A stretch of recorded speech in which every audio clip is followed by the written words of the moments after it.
Shri sigma hospital కాళిల్వాడి Nizamabad గుండె మరియు రక్తనాళ వ్యాధులకు చికిత్స అందిస్తూ ఉన్నారు.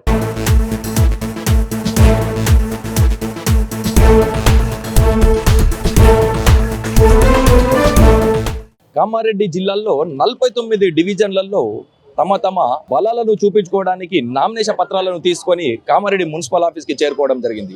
ఇక మున్సిపల్ ఆఫీస్లో తమ కూర్చున్నటువంటి నామినేషన్ పత్రాలను అక్కడ సమర్పిస్తున్నారు. ఇక్కడ చూడవచ్చు పోలీసు వాళ్ళు చాలా భారీ ఎత్తున బందోబస్తు కూడా నిర్వహించడం జరిగింది. ఇక తమ వార్డులలో తమ బలాలను నిరూపించుకోవడానికి కూడా అభ్యర్థులు నామినేషన్ పత్రాలను తీసుకొని రావడం జరిగింది.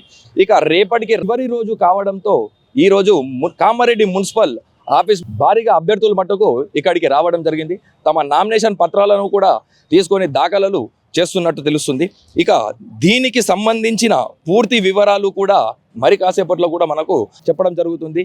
మున్సిపల్ ఆఫీసులలో ఎవరైతే అభ్యర్థులు ఉన్నారో తమ నామినేషన్ పత్రాలను కూడా తీసుకొని తమ నామినేషన్లు ఇవ్వడం జరుగుతుంది. ఇక పోలీసులు మట్టుకు ఎక్కడిదక్కడ కట్టుదిట్టమైన చర్యలు ఇక్కడ చేపట్టడం జరిగింది.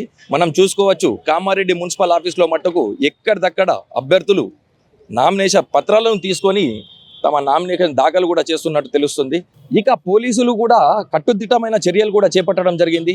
నామినేషన్ పత్రాలను కూడా పరిశీలిస్తూ వాళ్లకు హెల్ప్ సెంటర్లు కూడా పెట్టడం జరిగింది. ఇక్కడ చూసుకున్నట్టయితే ఎక్కడిదక్కడ టెంట్ల దగ్గర కూడా అన్ని సౌకర్యాలు కూడా కల్పించడం జరిగింది. ఏదేమైనప్పటికీ కామారెడ్డి మున్సిపల్ అధికారులు మట్టుకు కట్టుదిట్టమైన చర్యలు కూడా ఏర్పాటు చేయడం జరిగింది. ఇక్కడ మనం చూసుకోవచ్చు ఎలక్షన్ హెల్ప్ డెస్కులు కూడా ఏర్పాటు చేయడం జరిగింది. అధికారులు నామినేషన్ పత్రాలను అధికారులు పకడ్బందీగా చూసి మరీ లోపలికి పంపిస్తున్నారు. ఇప్పుడు అవాంఛనీయ ఘటనలు జరగకుండా కూడా అధికారులు కట్టుదిట్టమైన చర్యలు కూడా చేపట్టడం జరిగింది. ఇది ఇక్కడ తాజా పరిస్థితి. కెమెరామెన్ జగదీశ్తో రవితేజ, సుమన్ టీవీ, కామారెడ్డి నుంచి.